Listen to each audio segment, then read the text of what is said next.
Hi everyone, welcome to DPS Stories, the podcast where we sit down with real DPS employees and get to know who they are and how they're making DPS a better and brighter place for our students.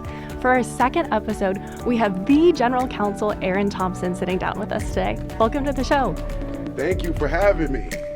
We're so excited to have you here. Yeah, I'm excited to be here as well. Awesome. So most of us know you as the General Counsel, Thompson. Mm-hmm. But before that, you were Aaron Thompson. Yep. Take us back to who you were as a kid. What kind of hobbies did you have? Where did you grow up?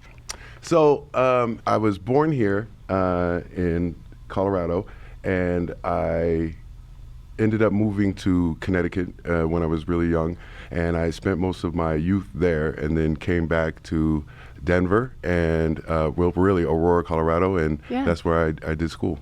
A Colorado native.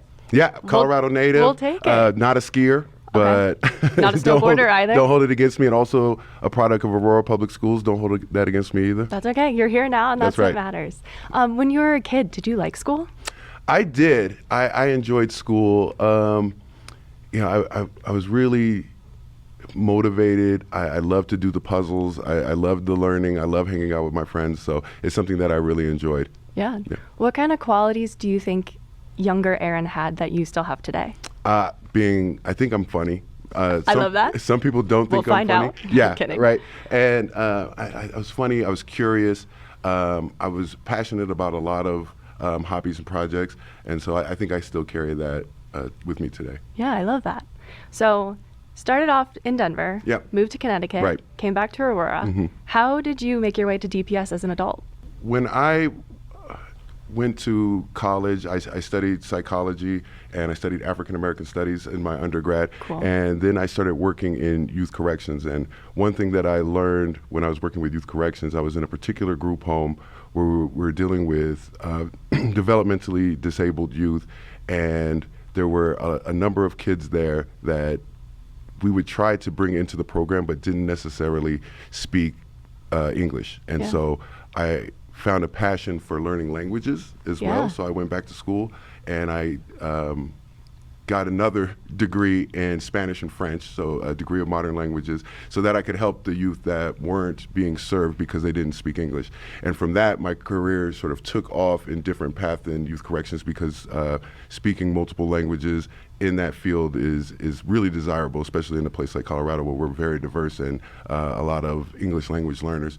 And so when I was in that field working with youth, I would see these lawyers come in to the facility, and I loved the way that they would work with their clients and would service their clients, and they were highly respected. And I said, that's what I want to do. I want to serve kids through the law. And so I went to law school, came out of law school, and I say it as a joke, but what I learned is that kids don't have any money. And so I had a lot of law school debt, and I did very well in law school. And so I got a job at one of these white shoe law firms, where I started my career doing securities litigation, working on the Bernie Madoff case and unwinding that Ponzi scheme. So that's how I started my legal career, but always had that passion for helping kids. So from there, I went into doing some employment law, and then I saw the ad at Denver Public Schools on LinkedIn, and it said, be an employment lawyer for Denver Public Schools. And I said, we're coming full circle. And it's fun because I saw the ad on LinkedIn, and then I went home, and as soon as I walked in the door, my wife said, did you see the ad on LinkedIn for the employment lawyer kismet. for Denver Public Schools? And I said, I did see it. And so I knew at that point that I had to apply, and luckily I was accepted for the role, and I started with Denver Public Schools as its deputy general counsel. But really, my first job with Denver Public Schools was as a paraprofessional on the buses. Wow. Back in 1999, I started as a para on the buses, and you have to go through a short training to be a bus paraprofessional. Mm-hmm. And my first day, the last day of training, rather, was the day that the Columbine shooting happened. So we were riding around. You have to do sort of a test run of a bus route, and we're all on the bus, just being freshly certified, freshly trained, and a call comes over the radio that said, no buses go to Columbine. If you have after-school activities there, athletics there, do not go. And so that's when I first started with Denver Public Schools, and that was back in 1999. And fun story, we give these anniversary pins with DPS. I'm not wearing one today. Yeah. But I've been with the district 5 years now, but I have a 25-year pin because they went back to 1999. Days. Yeah, and think that I've been there for 25 years, and I wish I had been. Well, hey, your service is incredible, and Yep. definitely a heavy day to start, but at the same Yep. time, like, what an incredible thing for you to be there for the kids that were on your bus that day, and Yep. just knowing that they had someone who was looking out for them and all that. Yeah, I mean, it still sits with us, and we're still dealing with a lot of those issues today. And I don't mean to make this too heavy. No. But yeah, thinking that my first day in education was that day, and looking to 2025 and understanding that these are still challenges that we're facing. Yeah. Yeah. Do you remember how you're, like, in that moment, how you were feeling? Because I imagine if it's your first day, you have a lot of expectations for how the day might go. Can you take me back to what you were thinking that day? You know, so in that moment, we didn't know what was really transpiring, and I Yeah. think that was really a wake-up call for the nation. What happened there, and so we didn't have a lot of details coming over the radio. Yeah. Just not to go. So in the moment, it was just hey, don't go out there. It's in a different school district. We had no intention to. We're taking kids to and from school, Yeah. and but later, the gravity of that day. I mean, it still sits with the nation. So, Yeah. but in that moment, luckily, we weren't in a position to sort of telegraph what was happening, and everybody felt, it was like a normal occurrence. Yeah. Yeah. Well, 25 years ago, and you're still here today making a difference for DPS students. I think that's amazing. Yeah, I'm trying. Yeah. I'm trying. Well, tell me, I want to know a little bit more about when you went back to school and you earned your degree in modern languages. Yep. Were you ever speaking another language as a kid? How hard was it to learn a new language as an adult? So I'm actually a dual citizen of Canada. My mom Okay. my mom is from Moncton, New Brunswick, Canada, so just above Maine, and she's a native French speaker. Wow. And so we tried. She tried to teach us French. So I have a brother, older brother, and the story goes is that she would speak to us only in French, and my dad would speak to us only in English. And then after a year or two, we would anytime she said something in French, we would turn to my father and say, "What did she say?" And he doesn't speak French, and he said, "I don't know. Couldn't tell you. Couldn't tell you. And so that didn't last very long. So I had very minimal French growing up, but yeah, but just found a passion for languages. It's such a great thing to learn, and learning a foreign language helps you learn your own. So before I went to school, I didn't know what the infinitive was, or a direct object or indirect object, but learning those pieces in a foreign language made me better in English, and it helps me write better, and so I highly recommend it. Yeah. And I can only imagine that if you're at that time ever working with students who were speaking a different language and you could connect with them in their own native tongue, like that has Yeah. to feel so reassuring as a kid. Well, I don't know. So I never found the fluency that I Okay. would like. So I did an undergraduate degree, and I did it in both languages. That's what was offered at Metro State, where I did my undergrad. Shout out And Metro State. Yeah, Roadrunners, go Roadrunners. And I never found the fluency, but even being able to make that minimal connection, I think it did help, and it made, I believe, kids felt seen and heard, and also sort of the intensity of trying to work through a foreign language conversation with Yeah. someone. It builds a different connection, like that I care enough that I will sit here and I will struggle through this conversation with you, and we will find that connection and find that meaning. Yeah. So it definitely helped, and it gave me a lot of additional opportunity to connect with kids. Yeah. And so it's great. And with people when I travel, right? And Yeah. sometimes not so much, because people are like, "Sir, my We English," appreciate you trying, yeah, but I gotta go. I gotta go. I understand that you want to practice Spanish and that you love Spanish and you love speaking French or Spanish, but I gotta go. Yep. And that's okay. That's That's okay. In your current role as general counsel, Yep. what does your day-to-day look like? Are you still working with kids directly, or kind of like what do your responsibilities look like? So the legal department at Denver Public Schools, we have 11 lawyers besides myself. We also house the investigations team. We also house the CORA, or Open Records Department, Yes. is in my office. We also have some juvenile court liaisons that help us with justice involved youth, bringing them back in for enrollment and working with our truancy partners. And we also do have the discipline team. So managing a team of 24. And we also have an excellent executive assistant and paralegal that I work with. So the team is 24 people. So day to day for me, we are managing a small law firm, and we're doing the work of a law firm. So if you think about the size of DPS, we have 14,000 kids, or excuse me, 90,000 kids, 14,000 employees, 104,000. That's about a city the size of Dayton, Ohio. It's kind of crazy when you think about it like that. And I mean, that's about the size of Green Bay, Wisconsin. When you add in the families and the constituents, that's about a city the size of Dayton, Ohio. And cities of those sizes have more than 11 lawyers. So we do everything. Wow. DPS is also the largest landowner in Denver with the 200 school buildings, and also different auxiliary sites. Like we have 2 bus terminals, we have a food bank, we have a central office building. So we do real estate, we do employment law, we do special education law, we do truancy, we do contracts, we do over 500 service contracts a year. Oh my gosh. We do a lot as an entity. So we run just a small law firm. Just no big deal. A quaint little. Yeah. So that's part of the work that my office does. I'm also part of the cabinet, and I help with some of the strategic planning that happens in the district, advising the Board of Education and our cabinet level officials on legal matters. So do a lot. Do you ever sleep? Yes. I try. But it really is a big job, and it's a fun job, and it's an important job, and I love to do it. Yeah. What would you say is the most surprising aspect of your job? Like if you're talking to a student and you say that you serve on the legal team for DPS, what is their usual reaction, and then what can you say to like change whatever they're thinking? It's interesting because I just spent a half a day at the 8th grade career fair. I was sitting with the Denver Bar Association. They had a table there attracting 8th graders into law and seeing what interests them. And I would tell them, well, what do you do? They would ask me, what do you do? And I said, I'm actually the top lawyer for Denver Public Schools. So these are kids from Skinner and McAuliffe and Merrill Middle Schools.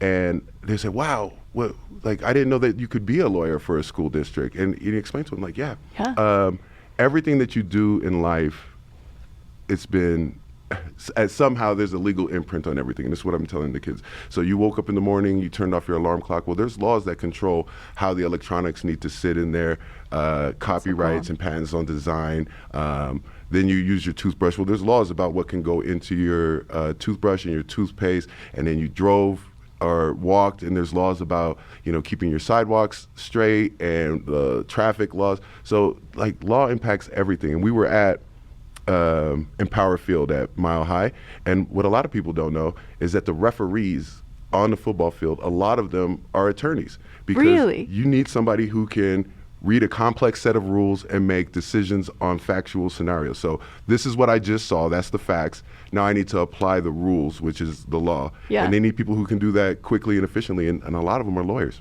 That's so interesting. I would have never, they're the judges of the field. Yeah, they're the judges of the field, and so there's a lot of different ways that laws impact your lives, and there's a lot of different career paths in the law, and I just happen to be working for the best school district, Denver Prestigious Schools. Denver Prestigious Schools, let's go. Yeah.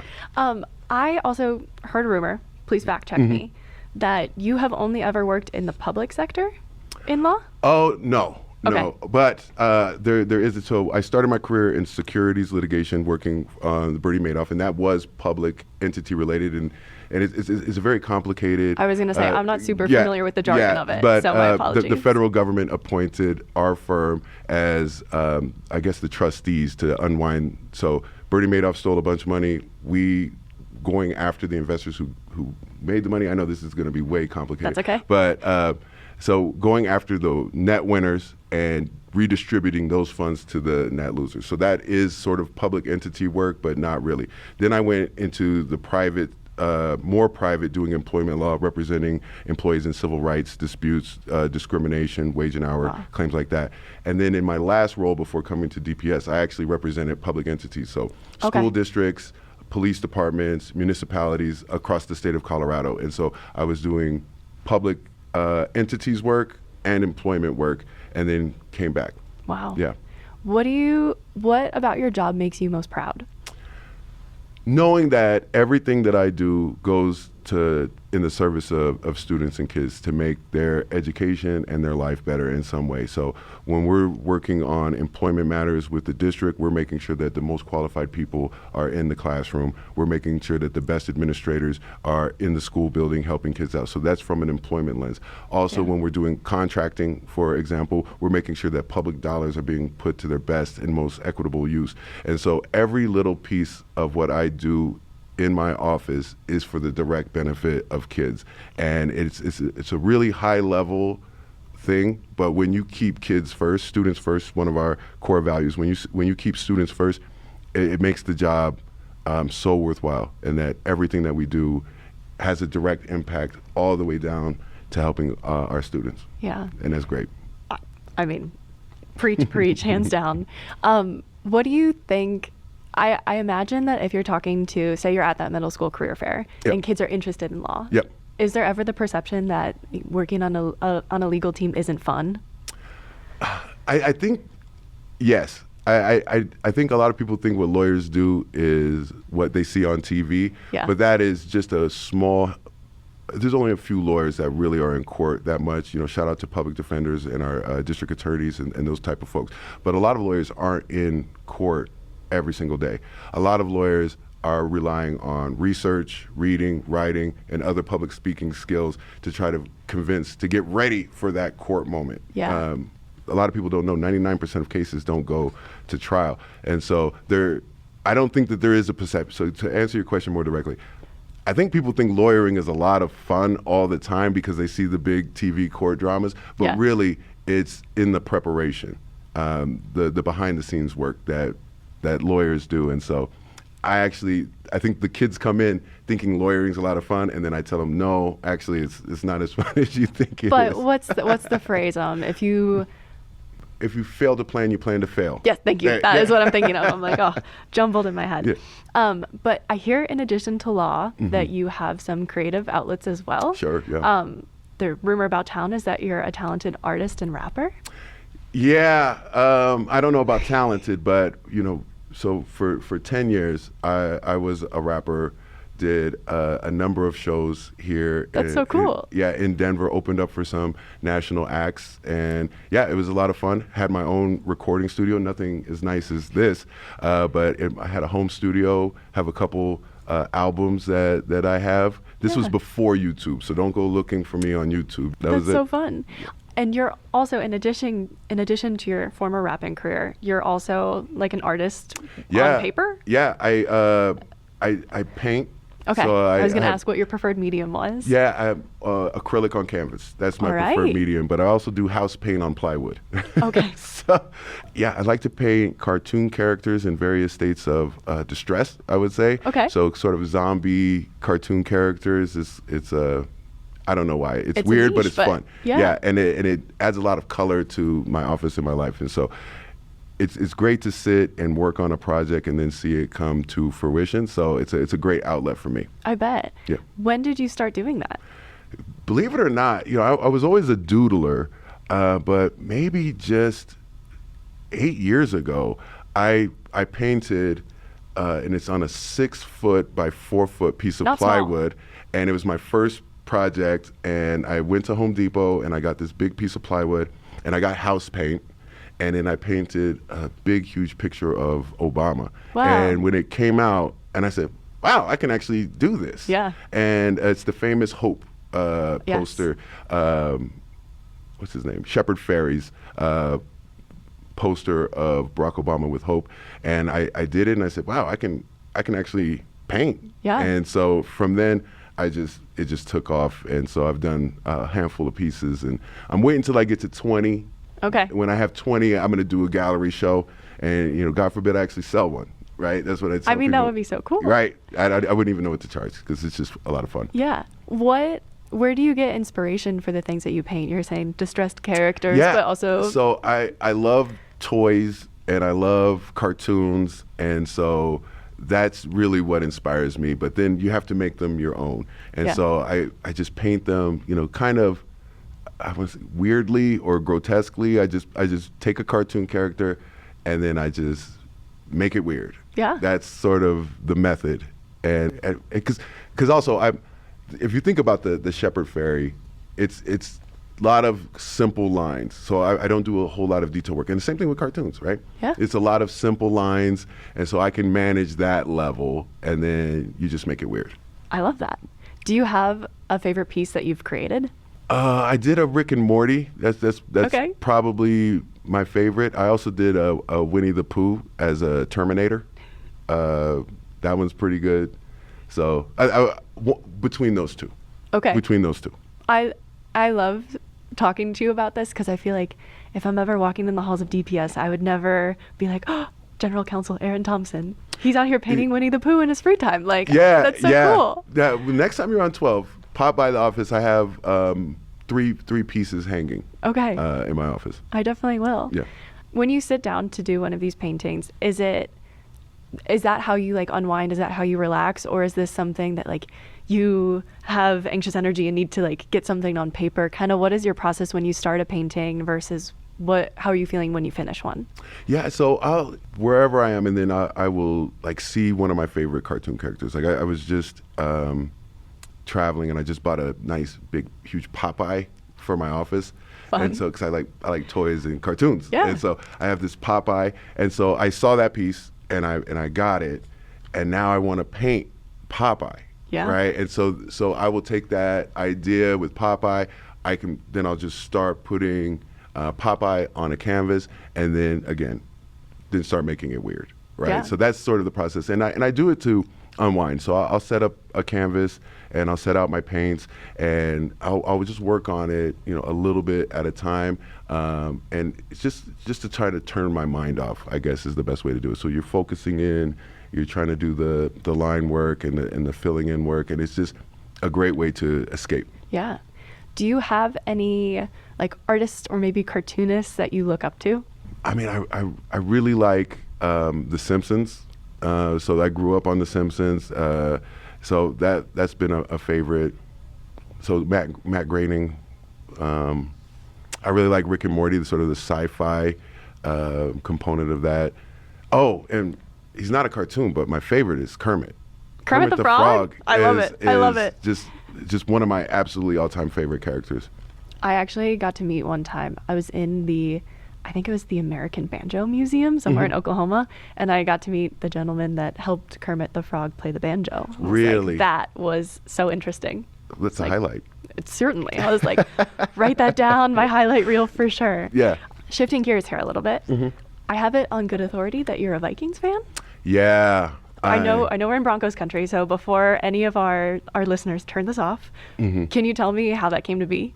So when I was in the 3rd grade, my teacher had a book, and it had essentially like a little team history, a player profile, and then also the stadium address.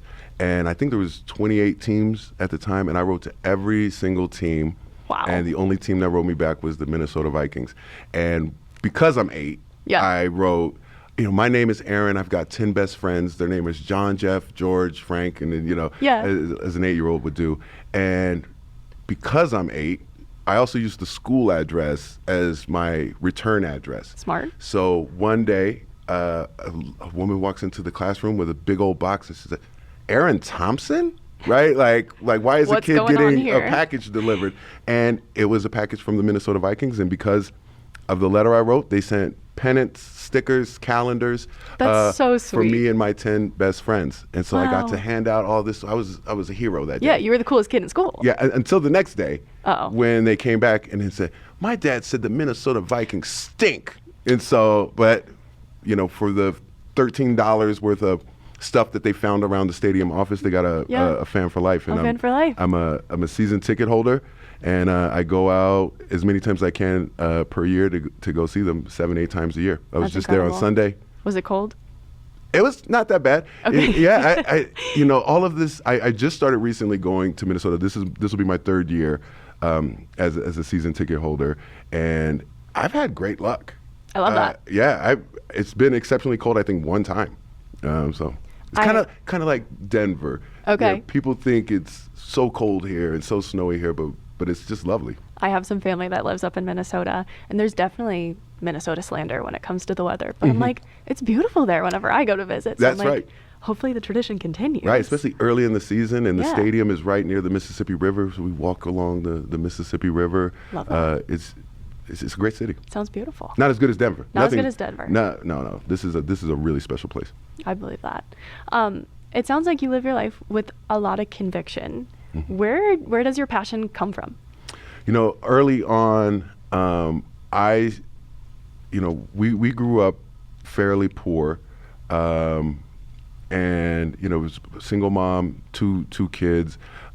We weren't the poorest kids, but it was definitely some food insecurity and sharing clothes with my brother. We slept in the same bed, and so early on, my mother instilled in me this idea that education is going to be the way out, and so working hard at my education, and when you build those good habits early on, I always say habits over hacks. Right, you have to do the hard work if you want to be successful, and so learning those lessons early really helped carry me through life and making sure that I am in the place doing the work.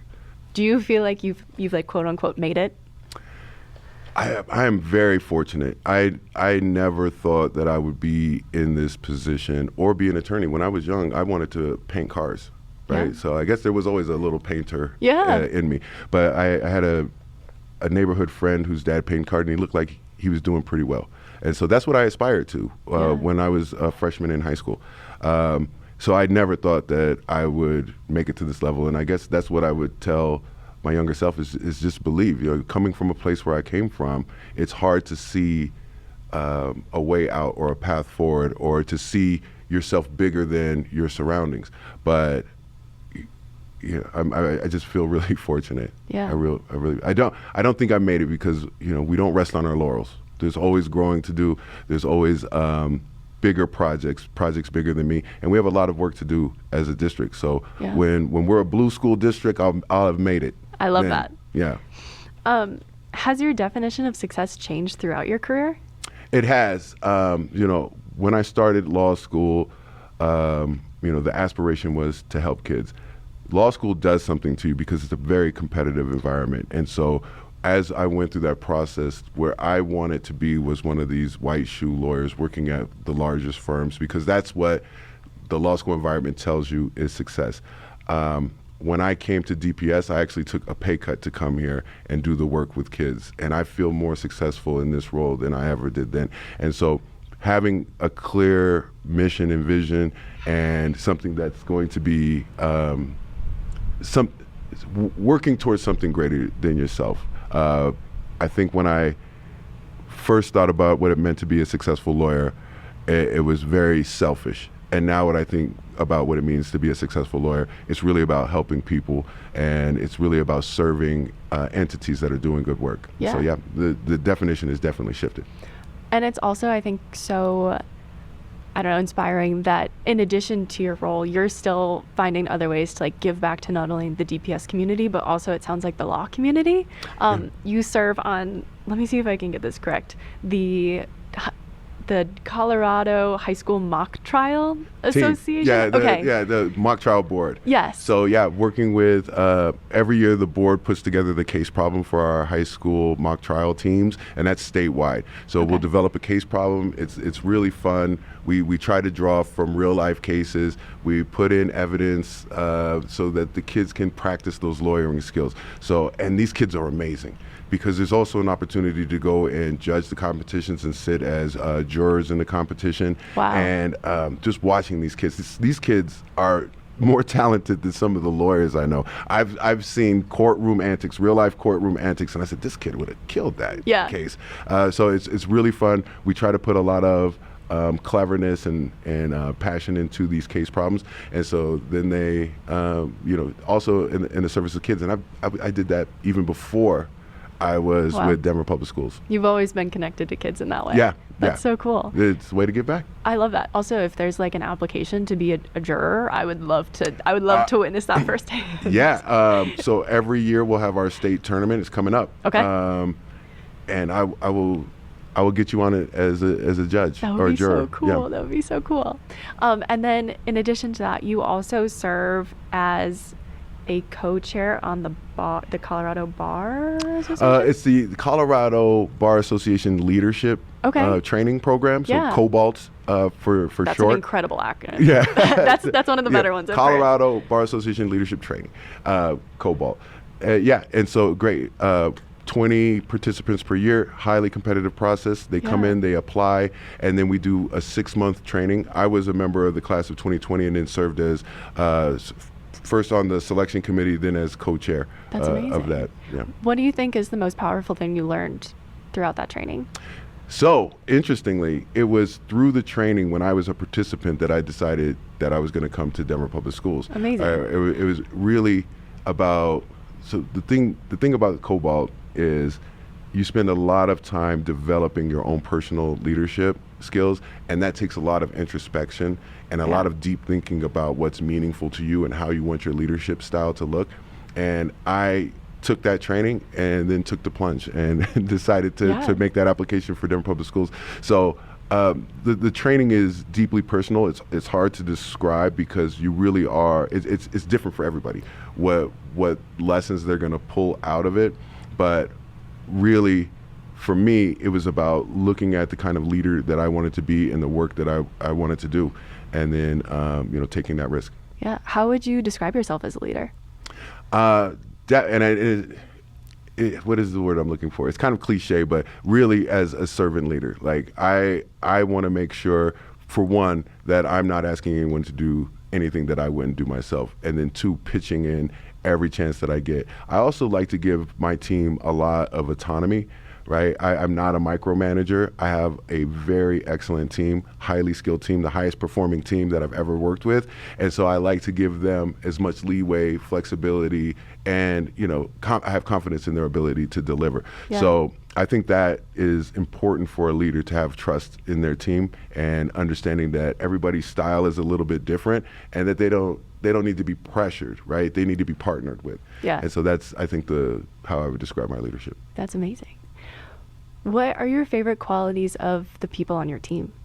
They're they're smart, they're kind, they're interconnected, they're hardworking. We get together every year. We have a cook-off. That's fun. We have several cook-offs, and I won a couple. All right. What were the winning dishes? I won a chili cook-off. Okay. Red chili. Love that. I won a macaroni and cheese cook-off. I'm seeing a theme here. Yeah. Potential barbecue. Oh, inspired? so so whoever came in last, they get to pick the next dish. Oh, that's fun. And I think that it might be ribs this year, right. which I hope I can win, but they pick their strength. And right. Shout out Marcus on my team.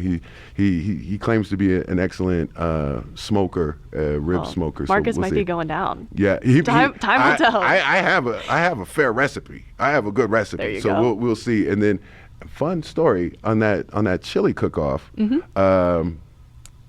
I won, and I used that same recipe, and I won in a different office before I came to DPS. And then we just had a chief of staff versus legal team chili cook-off. 3 for 3? And I won that one too. 100% success rate. But so I make a mean red chili. Yeah. I make a mean red chili. I was going to say, if you're willing to share your recipe with the people. I'm not. Nope, sorry. Gatekeep can't have that. That's so But fun. I will make you some. Okay. I will make you some. I'm stopping by your office. Yeah. We've got big plans. Yeah. What gives you the most hope about the future of DPS and DPS students? Right now, I think we're on an amazing trajectory. I think there was a potential setback because of COVID, so we've been recovering from that. And now that we're no longer focused necessarily on recovering from COVID, I think we're seeing great trajectory. We have a strong leadership team, including our superintendent, Dr. Aurora, who's taking this district in the right direction. Green School District for the first time since 2019, I think the second time in DPS history. Highest graduation rates. We just had a successful bond campaign. We're doing a lot of things right, and I hope the community is and our community is really supportive of the work that we're doing in DPS. And so that gives me a lot of hope. The traction, the momentum, the trajectory, all of those things make me feel really good about the work we're doing. I love that. I feel like that's a beautiful note to end on. Okay. So with that, thank you so much for tuning in to the second episode of DPS Stories. General Counsel Thompson, thank you so much for your time and thank you willingness for to having be me. here. Amazing. Great. Thank you.